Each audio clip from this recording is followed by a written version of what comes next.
السلام عليكم. السهرة اليوم غتكون مع واحد الفيلم مغربي اللي واحد النسبة كبيرة ديال المغاربة متفرجين ليه، وكاينين شي ناس اللي باقي ما متفرجين ليه.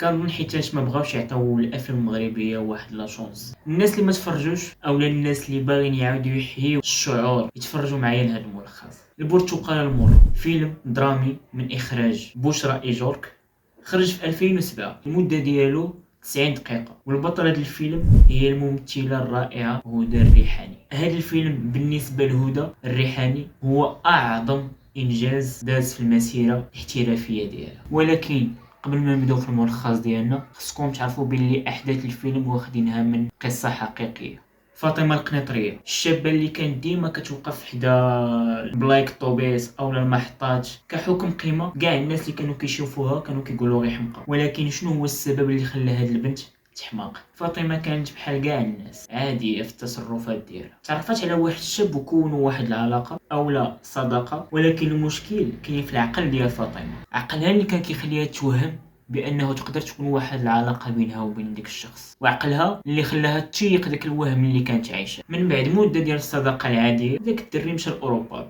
بحال اي شخص عادي، مشى يكمل اولا مشى يشوف المستقبل ديالو. وكان مره كيجي المغرب، حتى لو واحد المره قرر الدري انه يتزوج. النتيجه ديال الزواج كانت هي الحماقة فاطمة.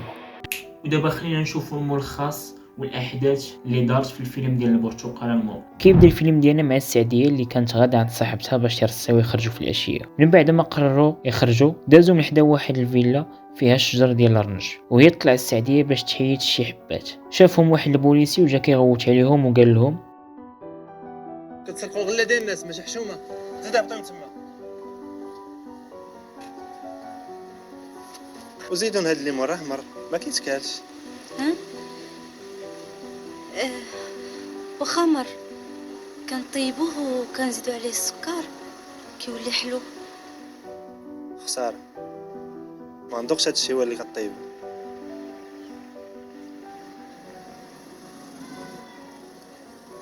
من داك النهار اللي تلاقات فيه السعديه مع داك البوليسي وهي مقابله في كاع البلايص اللي كيمشي لهم وكاع داكشي اللي كيدير. قوه ما تعلقات بداك البوليسي قررت انها هي وصاحبتها يمشيو عند واحد الفقيه باش يديروا ليها القبول على قبله. من مور ما مشات عند الفقيه دارت السبه ومشات عند بنت خالتها اللي ساكنه حدا البوليسي، وجبدات معاها الموضوع عليه وعرفاتو انه سميتو امين وباقي ما مزوج.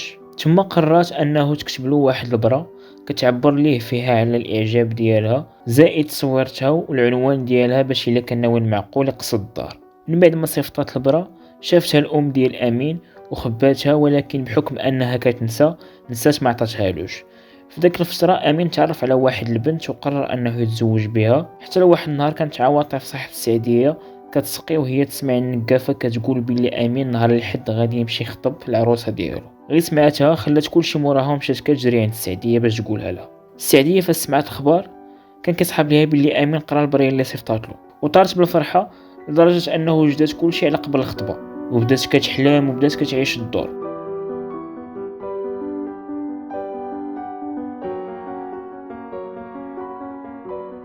نهار الحد اللي كانت كتسناه السعديه كانت دايزه هي وصاحبتها من الدرب وسمعت الهديه. كان كيصحاب ليها باللي ليها، ولكن تصدمت ملي شافتو جا لدار واحده اخرى. تما السعديه دخلت في واحد الاكتئاب حاد لدرجه انه مرضات وما لقاوش ليها الدواء.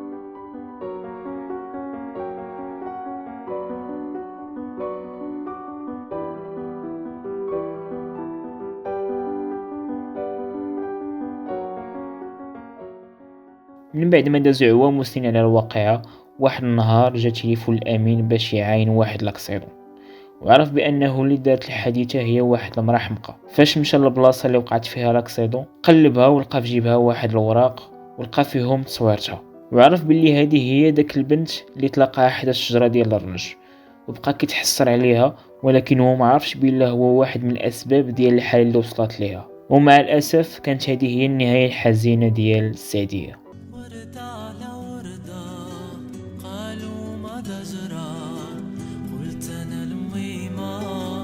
قلبي مجروح ورد على وردة قالوا ما تجرى قلت أنا الميمة قلبي مجروح كيا لك يا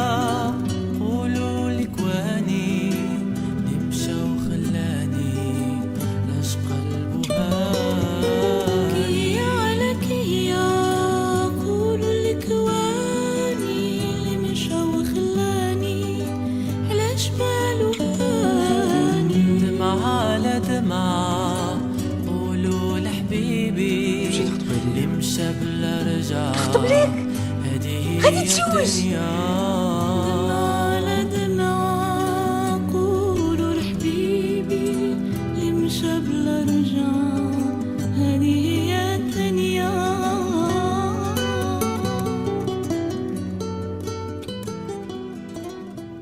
وهنا كنكون وصلنا للنهايه ديال الفيلم. كنتمنى يكون عجبكم الملخص ديال الفيلم، ونتمنى من كاع هاد الناس اللي تفرجوا في هاد الفيديو يخليو واحد الكلمه زوينه اولا يخليو في الكومونتير الفيلم اللي بغاونا نهضروا عليه المره الجايه. السلام عليكم.